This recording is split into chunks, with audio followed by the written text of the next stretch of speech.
因為咧，如果要煮好咗個麵先，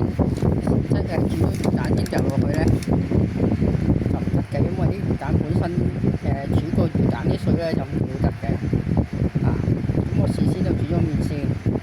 咁因為我嗰個係營多撈麵嚟噶嘛，咁我煮咗麵，我一陣間咧就攞個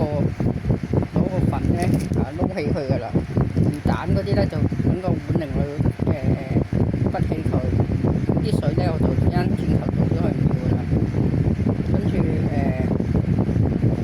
個麵咧就加翻佢本身啲營多撈麵醬粉咯，咁啲魚蛋咧就加少少豉油揾落去調味算啦，間咁咯咁呢度買咗廿幾蚊咁咯，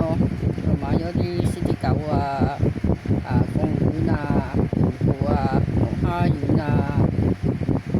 芝士腸咁咯，咁簡單啲啊嘛，唔一定熟啦，最穩陣嘅呢度。好啦，下次再同大家見面啦，拜拜 AI 嚟噶。